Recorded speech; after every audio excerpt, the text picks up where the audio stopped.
আসসালামু আলাইকুম ওয়া রাহমাতুল্লাহ। প্রিয় দর্শক বন্ধুরা, আপনাদের সবাইকে আজকের ভিডিওতে স্বাগত। আজ আমরা একটি সাধারণ কিন্তু পুষ্টিগুণে ভরপুর সবজি নিয়ে কথা বলবো, যেটি আমাদের প্রায় সবার ঘরেই পাওয়া যায়, যার নাম হচ্ছে লাল শাক। এই ভিডিওতে আমি জানাবো লাল শাকের পুষ্টিগুণ, উপকারিতা, চাষ পদ্ধতি, পাশাপাশি কিভাবে সেটা রান্না করে খেতে হয় বা আরো কিছু গুরুত্বপূর্ণ সতর্কতা আপনাদেরকে জানাবো। লাল শাকের পরিচয় এবং পুষ্টিগুণ। লাল শাক, যেটি আমাদের দেশে খুবই জনপ্রিয় একটি শাক, এটি মূলত একটি গাছের পাতার অংশ, যা খাবার হিসেবে আমরা ব্যবহার করে থাকি। এর উজ্জ্বল লাল রং আছে, পাশাপাশি শুধু দেখতেই এরকম না, মানুষের মনোমুগ্ধকর চোখ জুড়িয়ে যায় এমন একটা শাক। লাল শাকের প্রধান উপাদানের মধ্যে রয়েছে আয়রন, যা রক্ত তৈরি করতে সহায়তা করে। বিশেষ করে রক্ত স্বল্পতায় ভুগছেন যারা, এমন ব্যক্তিদের জন্য লাল শাক আদর্শ খাবার। এছাড়া এতে রয়েছে ক্যালসিয়াম, হাড় এবং দাঁত মজবুত করতে সাহায্য করে। এর পাশাপাশি এতে রয়েছে ভিটামিন এ, যা চোখের উপকারিতা, এবং ভিটামিন সি, যা শরীরের রোগ প্রতিরোধ ক্ষমতা বাড়ায়। ওজন কমাতে চান তাদের জন্য এই লাল শাক খুবই উপকারী একটি সবজি। লাল শাকের চাষ পদ্ধতি, কিভাবে লাল শাক চাষ করতে হয় সে বিষয়ে আমি আপনাদের একটু বলবো। অবশ্যই মনোযোগ দিয়ে ভিডিওটি দেখবেন। লাল শাকের চাষ পদ্ধতি খুবই সহজ এবং অল্প জায়গায় এটি চাষ করা যায়। আপনারা দেখতেই পাচ্ছেন, যারা বাড়িতে ছাদ কিংবা বারান্দায় চাষ করতে চান তাদের জন্য এটি একটি খুবই উপযুক্ত। এর জন্য কিছু সহজ পদক্ষেপ অনুসরণ করতে পারেন। প্রথমে কিছু উর্বর মাটি নেবেন। যারা ছাদে চাষ করতে চান, টবে চাষ করতে চান, তাদের জন্য ছোট বাগানে এই মাটি বিছিয়ে দেবেন। এরপর লাল শাক এর বীজ সংগ্রহ করবেন, সমানভাবে ছিটিয়ে দেবেন। খুব বেশি গভীরে না গিয়ে হালকা মাটি হলেও হবে এবং এটাকে ঢেকে দেবেন। পাশাপাশি যারা জমিতে চাষ করতে চান তাদের জন্য বিশেষ করে এই ভিডিওটি। এখানে আমি দেখিয়েছি যে এই লাল শাকের সুন্দর একটা লাল শাক বাগান, এখানে যেখানে লাল শাক আমরা চাষ করেছি সেটাই। তো এই শাক কিন্তু চাষাবাদ করা খুবই সোজা এবং খুব সহজেই চাষাবাদ করা যায়।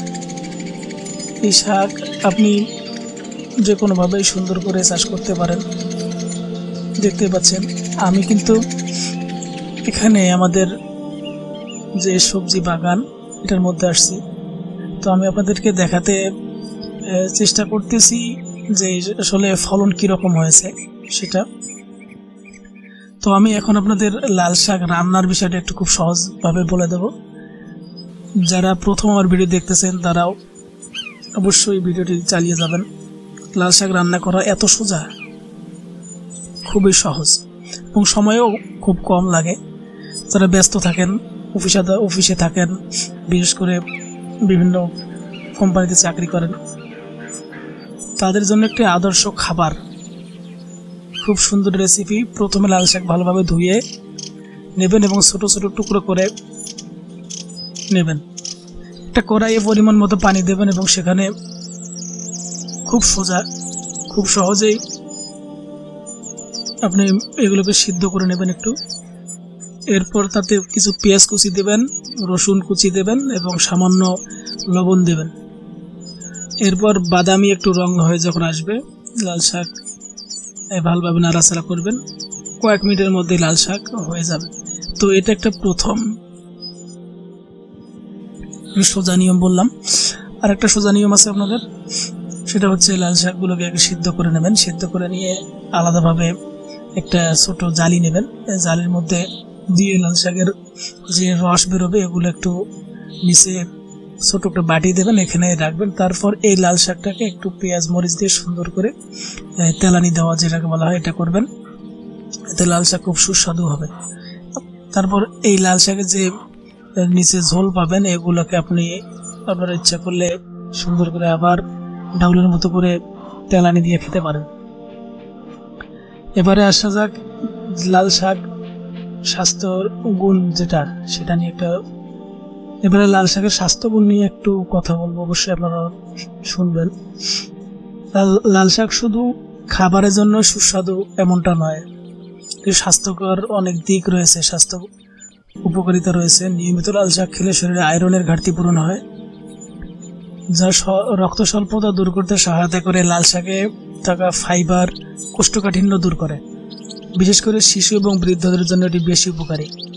এছাড়া যারা উচ্চ রক্তচাপে ভুগছেন তাদের জন্য এটি একটি খুবই উপকারী, কারণ এতে রয়েছে সোডিয়ামের পরিমাণ কম এবং পটাশিয়াম বেশি। লাল শাক হার্টের জন্য ভালো কাজ করে, কারণ এটিতে অ্যান্টিঅক্সিডেন্ট থাকে যা শরীরকে ফ্রি রেডিক্যাল থেকে রক্ষা করে।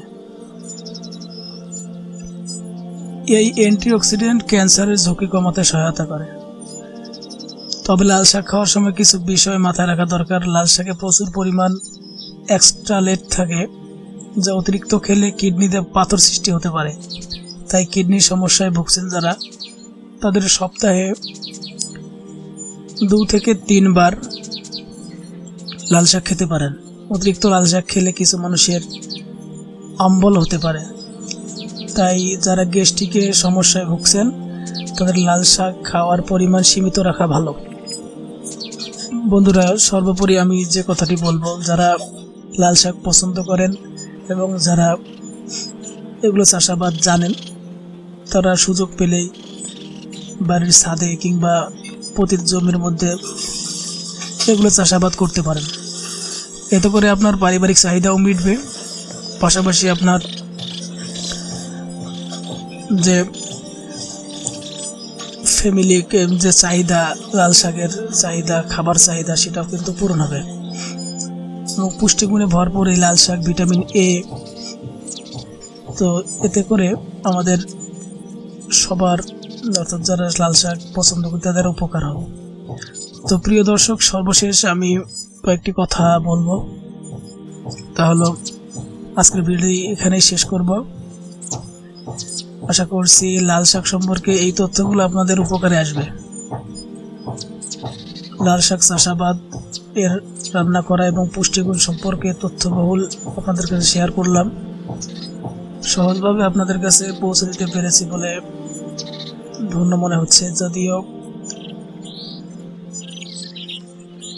ভিডিওটি ভালো লাগে আপনাদের, তাহলে অবশ্যই আমার এই চ্যানেলটাকে সাবস্ক্রাইব করবেন এবং শেয়ার করে আপনাদের প্রতিবেশী যারা আছে, যারা লাল শাক সম্পর্কে ততটা এখনো সঠিক জানে না, তাদেরকে অবশ্যই জানানোর চেষ্টা করবেন, কারণ অনেকেই এই লাল শাকের প্রতি অনীহা আছে। তো তাদের কাছে ভিডিওটি পৌঁছালে অবশ্যই ভালো লাগবে তাদের কাছে, কারণ এখানে আমি লাল শাকের সম্পর্কে যথেষ্ট পরিমাণে সুন্দর তথ্য তুলে ধরার চেষ্টা করছি এবং এর উপকারিতা সম্পর্কে অনেক জানিয়েছি। বিশেষ করে কোষ্ঠকাঠিন্যের কথা এখানে আমি তুলে ধরেছি এবং লাল শাক মানুষের কোষ্ঠকাঠিন্য দূর করে থাকে, কারণ বর্তমান সময়ে বেশিরভাগ মানুষই দেখা যায় কোষ্ঠকাঠিন্য রোগে ভুগে থাকেন। তো লাল শাক তাদের জন্য একটা সহজ সমাধান হতে পারে। তবে একটা জিনিস মনে রাখতে হবে, কোনো কিছু অতিরিক্ত ভালো নয়। তো লাল শাকের পাশাপাশি আমাদের এই জমিটা দেখতে পাচ্ছেন, আমি এখানে আপনাদের কয়েকটা ছবি দিচ্ছি। দেখেন যে আমি এই জমিটাকে কিন্তু এই যে মডেল জমি একটা, অর্থাৎ বাগান হিসেবে তৈরি করতে যাচ্ছি। এখানে পাশেই কিন্তু দেখতে পাচ্ছেন লম্বালম্বিভাবে এই জমিটা উত্তর দক্ষিণে লম্বালম্বি কিছুটা এবং পূর্ব পশ্চিমে কিছুটা লম্বালম্বি। তো এই জমিটাকে আমি একটা সিস্টেম করতে যাচ্ছি। দেখতে পাচ্ছেন এখানে যে সিস্টেমটা। তো এদিক থেকে এই উত্তর দিকে আমি যেখানে দাঁড়িয়েছি দক্ষিণে, উত্তর দিকে এদিকে লম্বা লম্বি একটা করে সুন্দর সুন্দর একটা করে পার্ট তৈরি করব করে, অর্থাৎ যেখানে আমি ভিডিও ছবিটা আপনাদের দেখাচ্ছি এই সিস্টেম করে এদিকে আর একটা করব। তো দেখতে পাচ্ছেন এখানে কিন্তু অপরিকল্পিতভাবে লাউয়ের গাছ লাগানো হয়েছে। আমার বাড়িতে যারা আমার পরিবারবর্গ আছেন ওনারাই লাগিয়েছেন। তো এদিক দিয়ে খেয়াল করলে এগুলো হয়তো বা সরিয়ে ফেলতে হবে এখান থেকে, কারণ এই জায়গাটাকে আমি খুব সুন্দর একটা রূপ দেওয়ার জন্য চেষ্টা করতেছি। কারণ সুন্দর করে কোনো কিছু সাজাতে গেলে অবশ্যই সব দিক দিয়ে খেয়াল করে সাজাতে হবে। তো ইনশাল্লাহ যারা ভিডিওটি দেখতেছেন, সেকেন্ড ভিডিওতে অবশ্যই এই জমিটাকে আপনারা ভিন্ন রূপে দেখতে পাবেন। আমি দ্বিতীয় যে ভিডিওটি নিয়ে আসবো এর পরে এই জমিটাকে সাজিয়ে খুব সুন্দর করে আপনাদের সামনে উপস্থাপন করার চেষ্টা করব, কারণ পরিকল্পিতভাবে আমি চাষাবাদটা করতে চাচ্ছি। আপনারা যারা সম্পূর্ণ ভিডিও দেখলেন সবাইকে ধন্যবাদ। সবাই সুস্থ থাকবেন, ভালো থাকবেন। এখানে শেষ করব। আল্লাহ হাফেজ।